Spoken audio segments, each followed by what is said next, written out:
এই ধরনের কাগজের বক্সগুলো আমরা সাধারণত বাজার থেকে কোনো কিছু কিনলে তার থেকেই পাই। আর এগুলো কি করি আমরা বেকার ভেবে ফেলে দিই, কিন্তু এগুলো আমি যদি পাই কখনোই আমি এটাকে বেকার ভেবে ফেলে দিই না। কেননা এই ধরনের পেটিগুলো খুবই মজবুত হয়, যেটা আমাদের সংসারে অনেক টাকা বাঁচিয়ে দেয়। তো হ্যালো বন্ধুরা, কেমন আছো তোমরা? আশা করি ভালো আছো, আর আমিও ভালো আছি। তো আজকে আমি তোমাদের জন্য এই যে কাগজের বক্সগুলো, এই বক্সগুলো দিয়ে খুব সুন্দর এক অর্গানাইজার তৈরি করে দেখাবো, যেটা তোমাদের সংসারে অনেক টাকাই বাঁচিয়ে দেবে। যেটা খুব দাম দিয়ে তোমরা বাজার থেকে কিনে আনো, তবে এই ধরনের পেটি দিয়ে যদি বানিয়ে নাও তাহলে বাজার থেকে কিনে আনার কোনো প্রয়োজন পড়বে না। তো আমি এই ধরনের পেটিগুলো রেখে দিই, আর এটা দিয়ে আমি আমার সংসারে অনেক টাকা বাঁচাই। তো দেখো আমি এখানে একটা পেটি নিয়ে নিয়েছি, আর এটাকে আমি মাপ করে কাটছি, মানে মাঝখানে বরাবর কাটবো সেই হিসাবে আমি মাঝখানে দাগ দিয়ে দিয়েছি। আর এইভাবে আমি দাগ দিয়ে দিচ্ছি যাতে কাটতে সুবিধা হয়, মানে সোজাভাবে যেন কাটা যায়, সেই জন্য আমি এভাবে দাগ দিয়ে দিচ্ছি।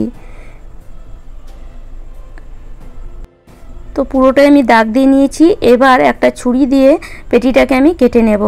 আর কাটা খুবই সহজ, যে কোনো ছুরি দিয়ে এটাকে তোমরা কেটে নিতে পারো। তো দেখো এখানে আমি কেটে নিয়েছি। পেটিটা একটু বড় ছিল, বক্সটা, তো সেই বক্সটা বড় ছিল বলে আমি 2 পিস করে কেটে নিয়েছি। আর এখানে আমার 2টো বক্স তৈরি হয়ে গেল। আর নিচের দিকের যে বক্সটা সেটা খুবই ভালো, নিচের দিকটা খুলে যাচ্ছে না, তবে ওপর দিকে খোলা হয়েছে, সেই জন্য উপর দিকটা খুলে যাচ্ছে বলে এখানে আমি সেলো টিপ ব্যবহার করছি। এখানে সেলো টিপ লাগিয়ে দিলে এটা আর খুলবে না।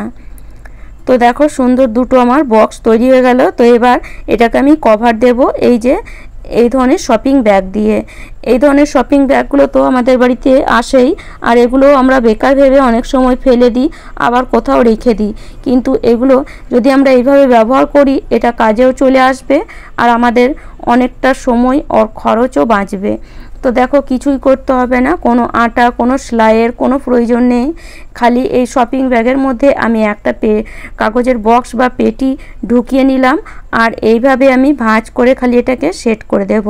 তো এর জন্য দেখো এই জায়গাটা একটু বড় লাগছে, তো সেই জন্য আমি এই যে হ্যান্ডেলগুলো এগুলোকে একটু কেটে দেব। তো তোমরা যদি চাও কেটে দিতে পারো, বা এর থেকে ছোট তোমাদের কাছে ব্যাগ থাকলে সেটাও ইউজ করতে পারো। ব্যাগটা একটু বড় হচ্ছে সেই জন্য আমি কেটে দিলাম। এবার এইভাবে খালি ভাঁজ করে দিলেই আমার সুন্দর একটা বক্স তৈরি হয়ে যাবে। দেখো খালি এইভাবে ভাঁজ করে দিলাম, দেখো এবার বক্সটা দেখো কত সুন্দর লাগছে। তো এইভাবে আমরা ঘরে থাকা জিনিস দিয়ে অনেক সুন্দর সুন্দর জিনিস তৈরি করতে পারি। এরকম একটা আমার কাছে পিচবোর্ড ছিল, তো সেটা কেটে আমি এইভাবে একটা গেঞ্জিকে কেটে পিচবোর্ডের মধ্যে লাগিয়ে দিয়েছি শুধুমাত্র সেলো টেপ দিয়ে। আর এর মধ্যে যদি এটাকে দিয়ে দিই, দেখো এবার দেখো কত সুন্দর একটা অর্গানাইজার তৈরি হয়ে গেল। এর মধ্যে আমরা আমাদের দরকারে নানান জিনিস রাখতে পারি, সেটা কাপড় জামা হতে পারে বা আমাদের সাজের জিনিসও হতে পারে। তো আরেকটা যে পেটি ছিল তার মধ্যে আমি একটা গেঞ্জি নিয়েছি, গেঞ্জিটার ওপর দিকটা কিছুটা আমি কেটে দিয়েছি, গলা হাত সেগুলো আমি কেটে দিয়েছি। আর কিছুই করব না, কোনো আঠা বা সেলাই করার কোনো প্রয়োজন নেই। শুধু গেঞ্জিটা ভেতর দিক থেকে দেখো, পেটির ভেতর দিক থেকে এইভাবে যদি সেট করে দাও, সুন্দর পেটির মধ্যে সেট হয়ে যাবে। তো এইভাবে যদি গেঞ্জিটা আমরা কভার করে দিই, এটা দেখতেও দেখো কত সুন্দর লাগছে। আর এখানে আমি এই পিচবোর্ডটাকে এই যে পিচবোর্ডটা আমি বানিয়েছি সেটা এখানে দিয়ে দিচ্ছি। দেখো এবার যদি এটা দিয়ে দিই, দেখো এই যে এটা একটা যে কাগজের বক্স, সেটা কেউ বলতেই পারবে না, দূর থেকে মনে হবে যে এটা আমরা কিনে নিয়ে এসেছি। তো এরকম সুন্দর সুন্দর অর্গানাইজার আমরা খুব সহজেই বাড়িতেই তৈরি করে ফেলতে পারি। তো এই ধরনের দেখবে বক্স আমরা বাজার থেকে কিনে আনি অনেকটা দাম দিয়ে আমাদের দরকারি জিনিস রাখার জন্য, সেটা কাপড় জামা হোক বা আমাদের সাজের জিনিস হোক, যে কোনো দরকারি জিনিস রাখার জন্য এই ধরনের বক্স আমরা বাজার থেকে কিনে আনি। দেখো আমি আরেকটাও বানিয়েছি, এটা একটু বড়, তো এটা আমি অনেক আগে বানিয়েছিলাম, তো তোমাদের সাথে ভাবলাম শেয়ার করি। আমি এই ধরনের বক্সগুলো কখনোই ফেলে দিই না, এই ধরনের বক্সগুলো দিয়ে আমি অনেক সময় অনেক রকমই জিনিস বানাই। এখানে আমার কাছে আরেকটা সরু মতন বক্স আছে, এটাও আমি একটা অর্গানাইজার বানাবো। তো এটাকে আমি মাঝখান থেকে কেটে দেব, আর এইভাবে কেটে দিয়ে দেখো সরু একটা অর্গানাইজার তৈরি হয়ে গেল। এর মধ্যে আমরা অনেক আমাদের দরকারি জিনিস রাখতে পারি। এর উপরে যদি একটা কভার দিয়ে দাও, এটাও দেখতে খুব সুন্দর লাগবে। তো চলো এটাকে আমি পরে কভার দেব। তার আগে এই যে আমি আরেকটাও বানিয়েছিলাম কিছুদিন আগে, তো এর ভিডিও আমি অলরেডি তোমাদের কাছে শেয়ার করেছি, সেটা হয়তো প্রায় 1 বছর হয়ে গেল আমি এটা বানিয়েছি। আর দেখো এটা কত সুন্দর রয়েছে। তো তোমরা যদি তার ভিডিও দেখতে চাও আমার চ্যানেলে গিয়ে চেক করতে পারো। আর এটা আমি একটা চাদর ছিল যেটা আমার ছিঁড়ে গেছিলো, সেই চাদরটা কেটে খালি পেটির মধ্যে আমি চিটিয়ে দিয়েছি। আর এর মধ্যে আমি এই যে আমার দরকারি শাড়িগুলো এর মধ্যে রাখি। তো এর মধ্যে এইভাবে রাখলে কি হয়, যেটা যখন আমার দরকার লাগে আমি বের করে নিতে পারি, মানে কালারও দেখা যায়, কোন শাড়িটা পরবো সেটাও আমি খুব সহজে দেখতে পারি। দেখো দেখেই বুঝতে পারছো তোমরা, মানে খুব সুন্দর একটা অর্গানাইজার তৈরি হয়েছে। দেখো এর থেকে তোমরা দেখো বুঝতেই পারবে যে কোন শাড়িটা তোমাদের লাগবে, কোনটা তোমরা পরবে, খুব সহজে কিন্তু বেরিয়েও আসে। মানে এমন নয় যে শাড়িগুলো বেরোবে না, দেখো খুব সহজে বেরিয়ে আসবে। আবার কোন শাড়ি যদি রাখতে ইচ্ছা হয় ওপরে এইভাবে রেখে দিলেও দেখো কতগুলো শাড়ি দেখো এর মধ্যে ধরে গেছে। তো এইভাবে তোমরাও কাগজের এই ধরনের বক্সগুলো ফেলে না দিয়ে সুন্দর সুন্দর অর্গানাইজার বানিয়ে নিতে পারো। তো আমি আরেকটাও বানিয়েছি, এটা একটা শপিং ব্যাগ দিয়ে বানিয়েছি। এই যে কাগজের পেটি বা বক্স ছিল সেটার মধ্যে আমি মানে শপিং ব্যাগটার মধ্যে সেই বক্সটা খালি ভরে দিয়েছি।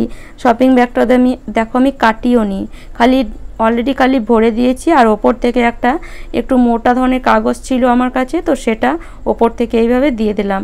শুধু কাজ চলার জন্য আমি এই ধরনের বক্সগুলো বানিয়ে থাকি। আর এগুলো বানালে অনেক টাকাও বেঁচে যায়, আর তার সাথে সাথে সময়ও বেঁচে যায়।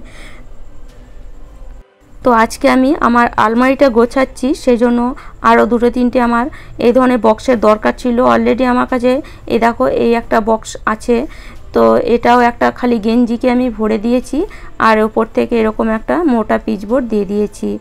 তো সেই জন্য আমি 2-3টে বক্স আরও বানালাম। তো ভাবলাম চলো যখন বানাচ্ছি তোমাদের সাথেও শেয়ার করে দিই। তো আমি কিভাবে কাপড় জামাগুলো আলমারিতে গুছিয়ে রাখি।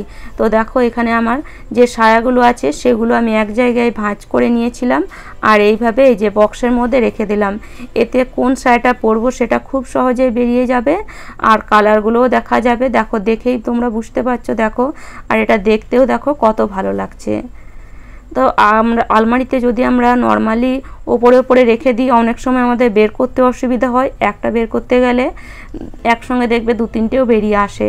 তো এইভাবে যদি ছোট ছোট পেটি বানিয়ে এর মধ্যে তোমাদের কাপড় জামাগুলো যদি এক একটা সেট করে রাখো, তাহলে দেখো বের করতেও সুবিধা হবে, আর এগুলো দেখতেও দেখো কত ভালো লাগছে।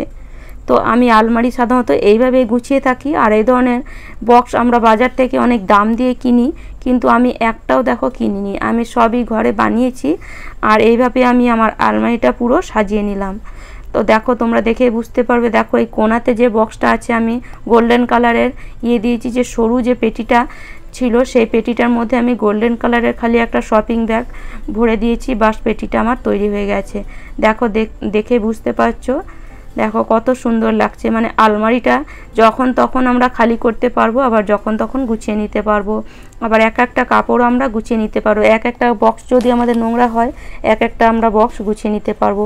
এতে খাটনিটাও কম হবে, আর আলমারিটাও দেখতে দেখো কত ভালো লাগছে। আর দেখো আলমারিতে কতটা জায়গা এখনও আছে, এখনও আমরা অনেক জিনিস এই আলমারিতে রাখতে পারবো।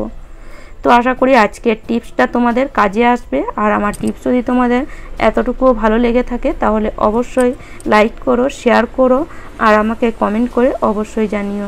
আর যারা আমার চ্যানেলে নতুন বন্ধু হয়েছো তারা প্লিজ চ্যানেলটিকে সাবস্ক্রাইব করে নিও এরকম নিত্য নতুন টিপস দেখার জন্য। তাহলে চলো আজ এই পর্যন্তই।